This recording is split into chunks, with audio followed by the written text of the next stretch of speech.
virus isn't alive, people. It's non-metabolizing. And look at it. I mean, either it's single-stranded or double-stranded RNA or DNA, and it just happens to have the perfect vector for infection, a protein capsid that just bonds to the cell receptor, and then it penetrates and injects its genetic material. And it's like a program, because a virus can't hurt you by itself. It can't reproduce by itself. It's not alive. Your enzymes have to read it and create what it tells you to create. If they don't do that, it can't hurt you. It's nanotechnology.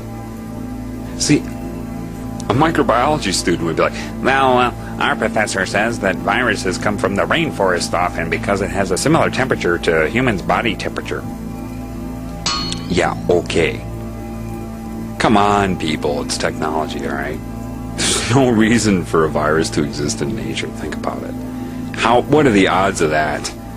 That you'd have the correct codons to be a viable fragment of DNA or RNA, and a delivery vector, protein capsid around it? Come on. And look at HIV. With AIDS, you get... in your immune system, for your white blood cells anyway, you have a system. You have different types of white blood cells. Most of you don't care about this, but in case there's those physiology students out there that need to hear the technical stuff, because I won't be qualified to you unless I know what you know. Yes, I know what those are, the eosinophils, basophils, neutrophils, okay, and then you've got your monomorphs, and those are the T and Bs, and the monocytes, which you call a macrophage when it's in the body because it's mobile. The macrophage is kind of like the cop, alright? It's always going around your body sampling stuff, looking for anything that it would consider to be an antigen, or something that it sees as foreign to the body. So if it finds something like a bacteria that's foreign, that's infective, it will engulf it. That's why they call it a phagocytical cell. P-H-A-G-O. Phag means to engulf, to eat. Cyte means, well, cell. So it's a phagocyte. So it will engulf it and then display its material, the contents of the bacteria, on its cell wall. Then it takes a little trip into, say, a lymph node. There you have many white blood cells already there. In fact, you're born with, I guess, up to like 500,000 different types of combinations already there to handle infections. Like, you're already pre-programmed to fight off up to 500,000 different potential infecting agents, right? But it's very generic, so if something new comes into your body, what happens is this macrophage will go in there and say, hey, you know, look what I got. Of course, no, it's not speaking English, all right? I'm just being metaphorical. It goes in there and says, look, anybody here know what this is? Anybody, can you handle it? So eventually maybe this macrophage encounters a white blood cell that says, hey, wait, I kind of have something that can deal with that. That's pretty similar to how I'm made. Here, just give me a moment. Let me change a few things up.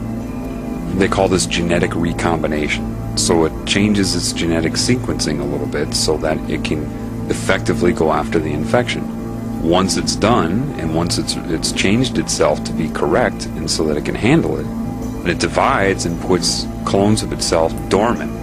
They call those memory cells, and that's your immunity, in case that pathogen comes back to the body again. So you don't have to go through this whole process.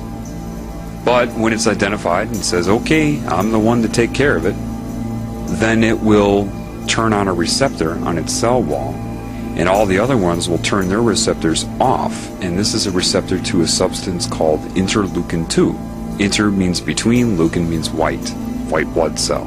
It's a hormone secreted by your helper cells. And what this hormone does is it causes rapid cell division. They divide fast. I mean, your lymph nodes will literally become packed wall to wall with white blood cells. This is why a doctor will feel your lymph nodes, right? If they're swollen, that means that your immune system's trying to fight something off. HIV goes after the helper cells, the one that secretes interleukin-2. So without that, you don't get the rapid cell division. Yeah, I'm sure that just happened to show up in the rainforest somewhere as a freak of nature. No, man. Viruses are nanotechnology. Viruses add genetic sequences. That's what many of your infections that you pass off as a cold here or the flu there, they're actually changing your DNA. Yes. But how do you resist a virus? What's a carrier? You hear about carriers. Well, this person's a carrier. They're not suffering from the symptoms, but they're a carrier. Well, if you're a carrier, that means that your white blood cells obviously didn't consume the virus. They didn't eradicate the body of the virus. Otherwise, what do you carry? Generally, because the virus is just too small. It's too small or intracellular or something. But why aren't you manifesting symptoms of it? If one person gets the warts virus and expresses warts once and then does not express warts again, and another person gets it and keeps expressing them, what's the difference? Well, the one that doesn't express it figured it out. Hey, this is doing all this stuff. Don't read that, basically. And then transmits that information throughout the entire body. Everybody, listen up. This genetic sequence, don't read it. It does this, this, this, and this. Ignore it. And see, the thing about a virus, if you don't read it, if you don't follow its instructions, it can't hurt you. Period.